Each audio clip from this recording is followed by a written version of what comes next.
Olá, você está no canal Um Conto por um Ponto. Eu te convido a curtir, a comentar, a compartilhar e se inscrever no nosso canal.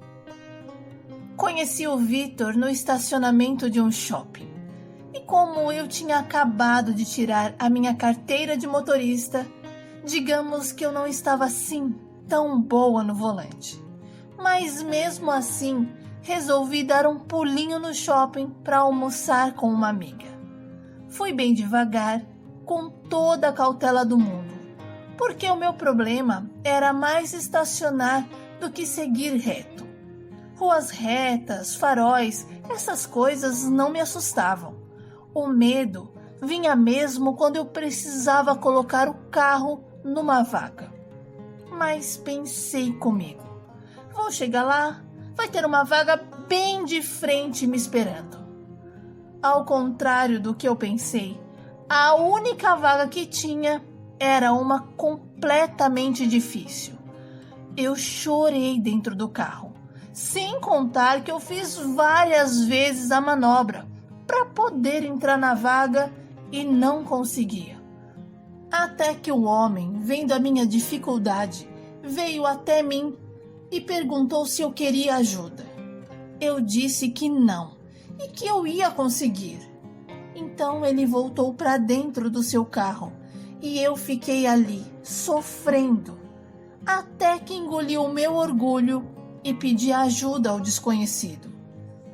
Em alguns segundos, o homem encaixou o meu carro perfeitamente na vaga. Ele se apresentou com o nome de Vitor e disse que estava esperando o filho comprar o presente da namorada. Como eu estava agradecida, ficamos um pouquinho conversando e eu fiquei sabendo que ele era enfermeiro, separado e com uma vontade enorme de encontrar alguém para dividir os seus dias na terra. Eu ri e percebi que ele estava me cantando. Logo o filho dele apareceu e ficou comprovado que ele estava falando a verdade. E quando eu estava indo embora, ele me chamou e disse: "Anota o meu número, assim a gente pode conversar melhor." Anotei o número dele e nos despedimos. E eu fui me encontrar com a Ana, que me aguardava na praça de alimentação e não parava de me mandar mensagens perguntando se eu já tinha chegado. Contei para ela o ocorrido e disse que tinha gostado do jeito dele e que apesar de mais velho do que eu, ele dava um bom caldo. Então a Ana me aconselhou a mandar umas mensagens e se não rolasse nada entre nós, pelo menos ficaria uma amizade. Foi o que eu fiz. Assim que cheguei em casa, mandei uma mensagem de agradecimento. E logo ele me retornou com um: "Não foi nada. Qualquer pessoa faria o mesmo."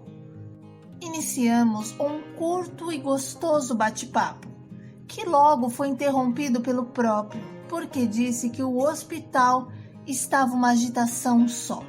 E me prometeu mandar mensagem no outro dia. Passamos praticamente a semana toda nos desejando bom dia, boa tarde e boa noite. Depois veio: "O que você está fazendo? Acredita que eu não paro de pensar em você?" E quando dei por mim, eu já estava chamando aquele homem que eu não conhecia direito de amor. 15 dias depois, o Vitor me chamou para tomar um chopp e eu aceitei.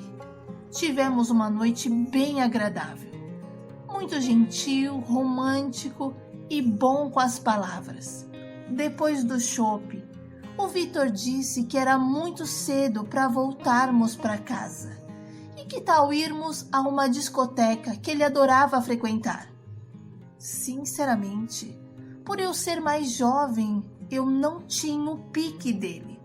Eu estava cansada e queria mesmo era ir para minha casa dormir. mas ele falou que ia ser tão legal, que eu ia gostar, e para não parecer chata, acabei aceitando. Vitor parecia um menino, tinha uma energia de dar gosto, e eu ria porque eu era o oposto dele, nem mexer o braço direito eu conseguia. Fui somente 2 vezes à casa onde ele morava com a mãe, mas foi o suficiente para eu decorar o caminho, porque a gente andava mais de metrô do que de carro. Uma porque eu tinha medo de sair dirigindo por aí, e outra, o Vitor dizia que metrô era 1000 vezes melhor do que ir de carro, ter que ficar procurando estacionamento, tal. A mãe do Vitor sofria de Alzheimer grave e não reconhecia o filho de jeito nenhum. E quando ele falava, mamãe, a senhora quer água? Ela dizia brava, mamãe, nem aqui nem na China, você não é meu filho. Eu vi a tristeza nos olhos do Vitor e para não deixá-lo mais triste, eu achei melhor ele vir mais para minha casa do que eu ir para dele. Além do mais, o ambiente lá era muito silencioso. Nós não podíamos rir alto, nem assistir televisão.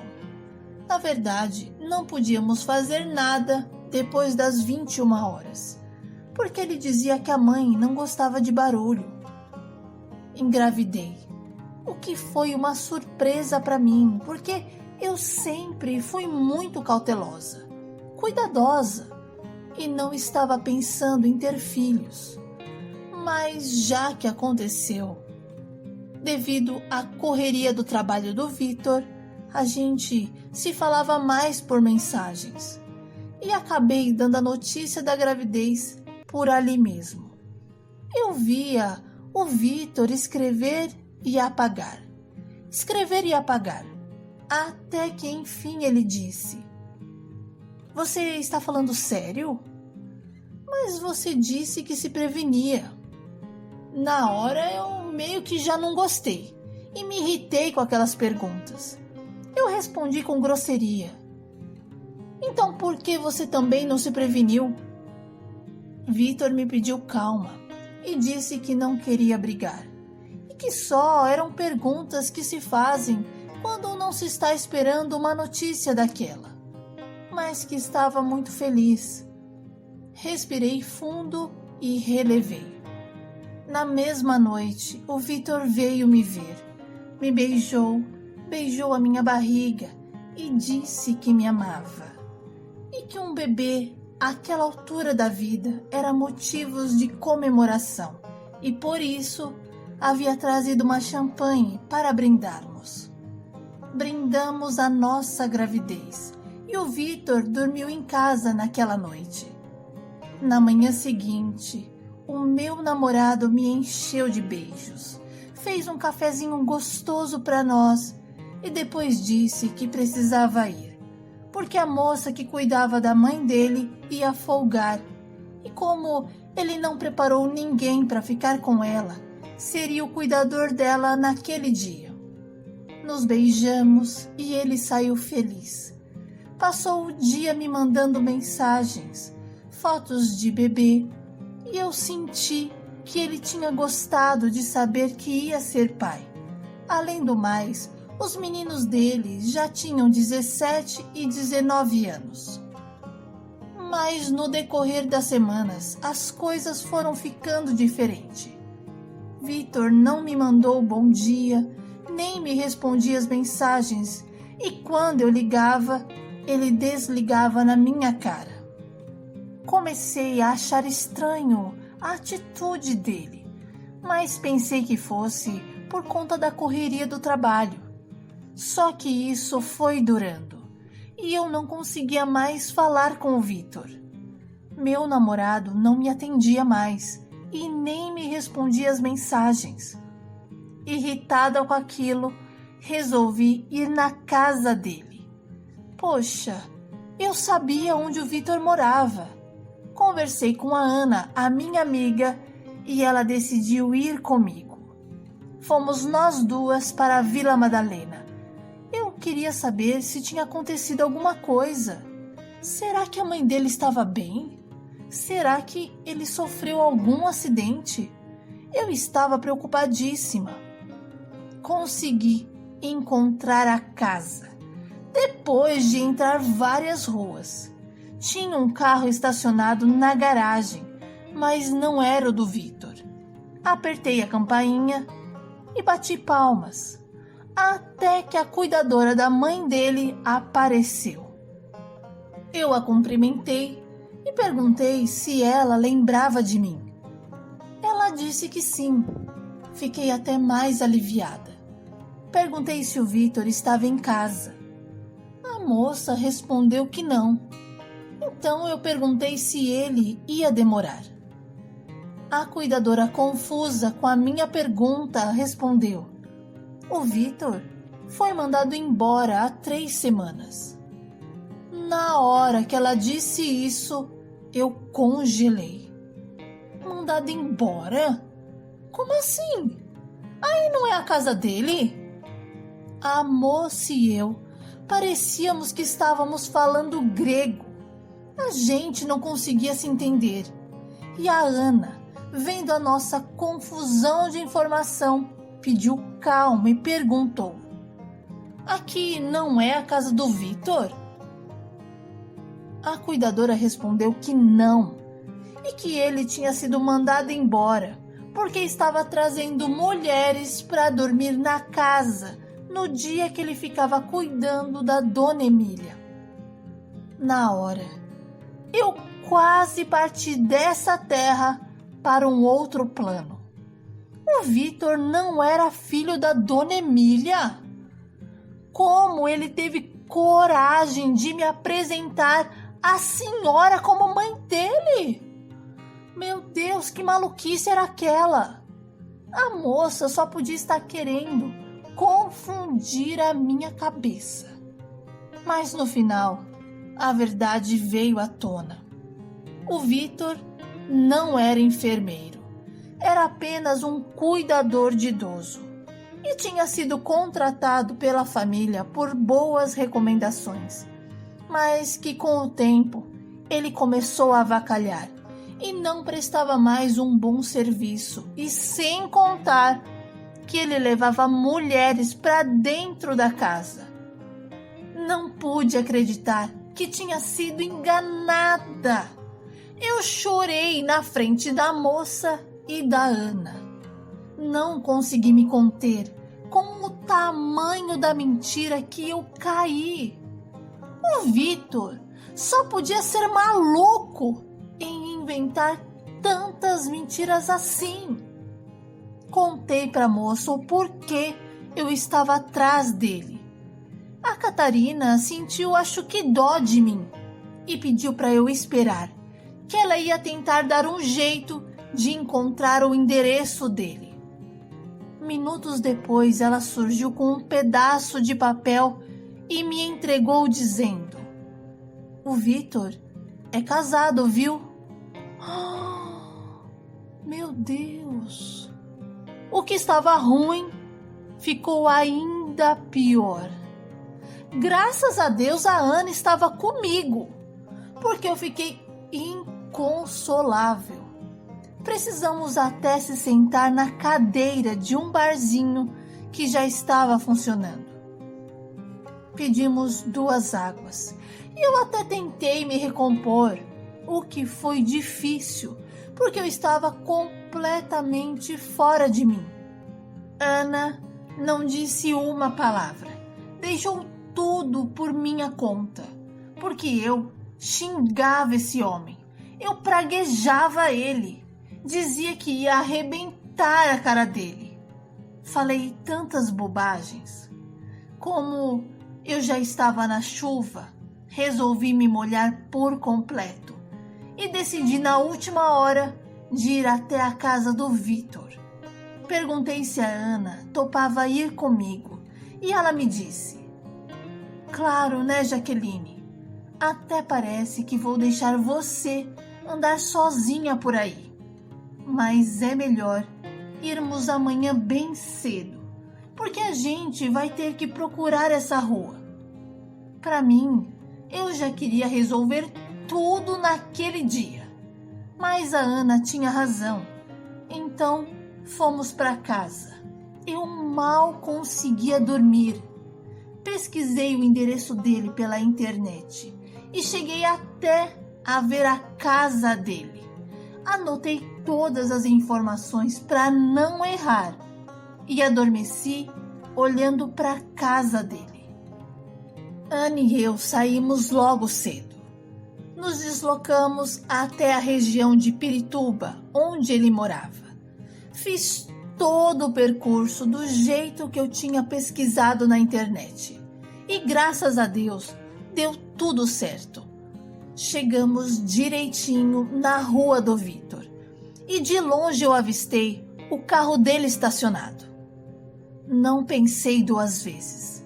Meu coração batia tão forte de raiva que eu já cheguei na porta da casa dele fazendo um escândalo, gritando, coisa que eu nunca tinha feito em toda a minha vida. Ana me pedia calma, pedia para eu falar baixo e eu, tão exaltada que estava, pedi para ela ficar de longe, que eu iria resolver aquilo como eu deveria. Gritei o nome dele bem alto e aproveitei que vi uma pedra na calçada e atirei na porcaria do vidro do carro velho dele. Ele saiu para fora mais pelo barulho do vidro do que pelos meus gritos. E quando ele me viu, nem acreditou. O homem não sabia se entrava, se vinha falar comigo, e logo em seguida apareceu a mulher dele, os filhos, os vizinhos. O circo estava armado. Eu gritava: louco, maluco! Como você me faz acreditar que a velhinha que você cuidava era sua mãe com Alzheimer? Você só pode ser um psicopata. A mulher dele, sem entender nada, e ele me pedia para parar de gritar na porta da casa dele. Mas quanto mais ele pedia, mais eu gritava. E mesmo na minha raiva, eu via a Ana de longe, mexendo as mãozinhas, pedindo para eu me acalmar. Mas eu estava tão fora de mim que gritei para todo mundo ouvir e saber quem era o Vitor e o que ele fazia nas horas vagas. A mulher dele já começou a ficar nervosa também.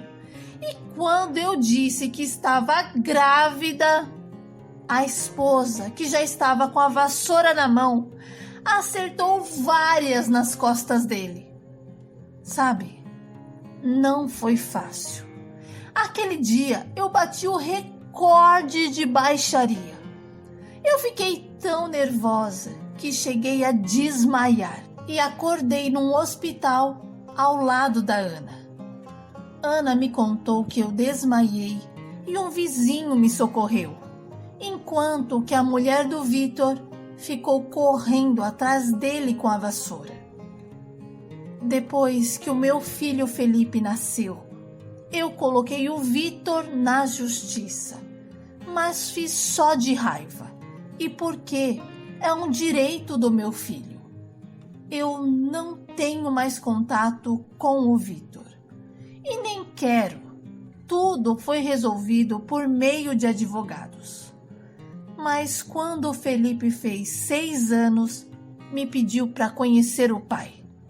Mandei uma mensagem para ele e ele se dispôs a encontrar o Felipe. Eu levei meu filho no local combinado. Os dois caminharam pela praça, chuparam sorvete e eu fiquei ali dentro do carro esperando. Depois que terminou o encontro e nós estávamos já chegando na nossa casa, o Felipe falou para mim: "Mãe, eu pensei que ter pai era legal, Mas eu vi que não era bem assim. Desde esse dia, ele nunca mais quis sair com o pai. Estou há mais de 8 anos sem me envolver com ninguém. Tenho ainda muito trauma por conta de tudo que eu vivi. Aquela experiência foi de tirar o fôlego. E enquanto eu puder continuar assim, eu vou continuar. Porque é melhor só do que mal acompanhada.